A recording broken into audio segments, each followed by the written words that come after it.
এই, কি করছেনটা কি? কেন? বিছানায় উঠছি। কেন বিছানায় উঠছেন কেন? উফ, কেন? তাহলে কি করব? কি করবেন মানে? না মানে, বিছানায় উঠবো না কেন? না, উঠতে পারবেন না। তাহলে কি করব? আমি কি জানি, যান সোফায় গিয়ে বসে থাকেন। আমি আকাশ, বিদেশ থেকে লেখাপড়া শেষ করেই মাত্র 3 দিন হলো দেশে এসেছি।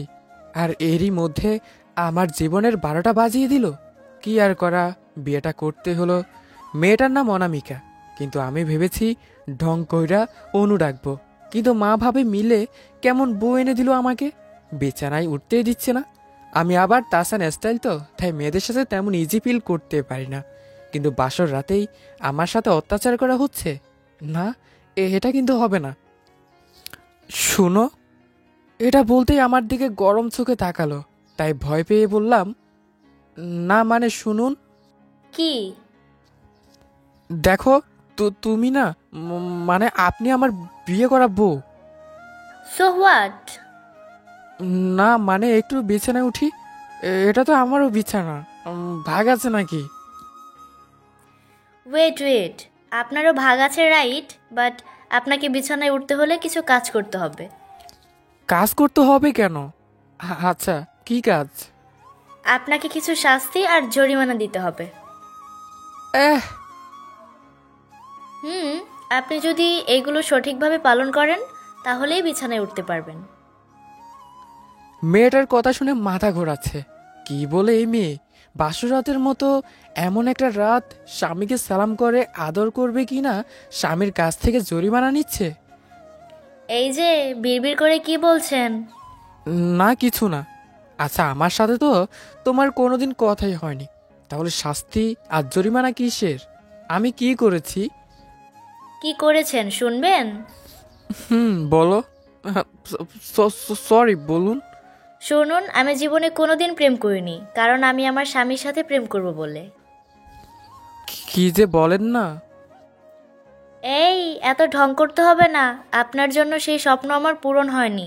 ভেবেছিলাম হবু স্বামীর সাথে বিয়ের 3 মাস আগে থেকে প্রেম করব। 3 মাস আগে বিয়ে ঠিক হয়েছে ঠিকই, আমি প্রেম করতে পারলাম না। So sad. এখন আমি প্রতিশোধ তুলব। কি করবেন? 3 মাস প্রেম করতে পারিনি, সে হিসাব পরে হবে। 3 মাসের প্রতি সপ্তাহে 2 দিন ঘুরতাম। সেখানে দুজনের খরচ হতো 4,000-এর মতো। তাহলে আমার 2,000। মাসে 4 সপ্তাহ, 3 মাসে 12 সপ্তাহ। তাহলে আমার 24,000 টাকা হচ্ছে। টাকাটা নিয়ে আসুন। কি? এখন তোমাকে এত টাকা দিতে হবে? রুম থেকেই বের করে দিব কিন্তু। আচ্ছা, দিচ্ছি। কি আর করা, টাকা দিতেই হচ্ছে এখন। না জানি এ আমার জীবনে কত টাকা এভাবে মেরে দিবে। এই নিন টাকা। পুরোটাই আছে তো? আপনি গুনে নিন। থাক, কম হলে পরে নিয়ে নিব। এখন নেক্সট। আবার কি? শুনুন, প্রতি সপ্তাহে 2 দিন যে ঘুরতে যেতাম, আপনার তো গিফট দেওয়া লাগতো, সেই বাবদ 15,000 টাকা নিয়ে আসুন। আমার কাছে তো আর নেই। নেই মানে? যান, বাইরে যান। আচ্ছা, তুমি এখন না মানে, আপনি এখন টাকা নিয়ে কি করবেন? জরিমানা নিচ্ছি। বেশি কথা না বলে যান, টাকা নিয়ে আসুন, নয়তো দূর হন। হে আল্লাহ, আমি কার হাতে পড়লাম? আমার বাসর রাতে কি জরিমানা দিতে দিতেই যাবে? কি আর করা, আবারও 15,000 টাকা এনে দিলাম। ঠিক আছে, কিন্তু এখন যে আমি 3 মাস প্রেম করতে পারিনি, সেটার কি হবে? আবার কত টাকা দিতে হবে? আমার কাছে কিন্তু আর টাকা নেই। এবার টাকা দিতে হবে না। 3 মাস প্রেম করতে না পারার জন্য মাসে 30 দিন, 3 মাসে 90 দিন, 90 বার কান ধরে উঠবোস করতে হবে। হোয়াট? আমি উঠবোস করব? জি হ্যাঁ। ইম্পসিবল। Get out. এত রাতে আমি কোথায় যাব? জানি না, তাড়াতাড়ি রুম থেকে বের হন। উপায় না পেয়ে ভাবলাম শাস্তি একটু কমিয়ে নি, তাও আজকের মতো ঘুমটা অন্তত ভালো হোক। আহ, বলছিলাম কি, আমার তো এখানে কোনো দোষই নেই। আমি তো দেশে ছিলাম না, তাই না? তা তা না হলে তো প্রেমই করতাম। তাই বলছি কি, শাস্তিটা একটু কম করা যায় না? আচ্ছা, 80 বার। না না, একটা কথা বলি, 10 বার করি। কি? এত কম? দেখো আজ অনেক টায়ার্ড, এতবার উঠবোস করালে আমাকে আর খুঁজে পাওয়া যাবে না, তাই বলছি একটু শাস্তিটা কম করুন না। ওকে, 20 বার করুন ফার্স্ট।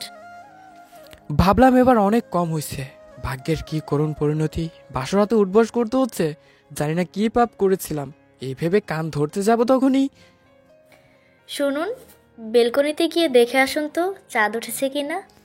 শাস্তির ভয়ে তাড়াতাড়ি খেতে গেলাম, দেখো অনেক বড় চাঁদ উঠেছে, বাইরের চাঁদের আলোতে ঝিকমিক করছে। আজকের চাঁদটা আমার ঘরের চাঁদের মতো এত সুন্দর নয়। যাই হোক, রুমে এসে বললাম, আপনার মতো একটা চাঁদ উঠেছে এত বড়। খুশি হয়ে বলল, ওকে চলো। কোথায়? বেলকনিতে। যাক, শাস্তিটা মাফ হয়ে গেল। আমি খুশি মনে বেলকনিতে গেলাম। তার 10 হাত দূরে দাঁড়িয়ে আছি, বেলকনির সোফায় বসে। এখানে বসুন। তার থেকে দূরে সরে বসলাম। এ কি, এত দূরে কেন? না, আপনি যদি কিছু মনে করেন।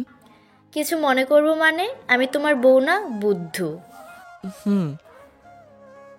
কাছে আসো। কাছে গিয়ে বসলাম। অনামিকা আমার হাত ধরে বসে রইল। আমি কোনো কথাই বলছি না।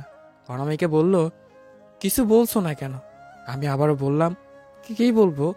অনামিকা মনটা খারাপ করে আমার হাত জড়িয়ে কাঁধে মাথা রেখে বসে রইল। কিছুক্ষণ পর, উৎস। বলো। I love you. কবে থেকে? 3 মাস আগে থেকে। I love you too. হঠাৎ আমার ঠোঁটের মিষ্টি একটা নরম ঠোঁটের স্পর্শ, নিজেকে মনে হয় হারিয়ে ফেলেছি।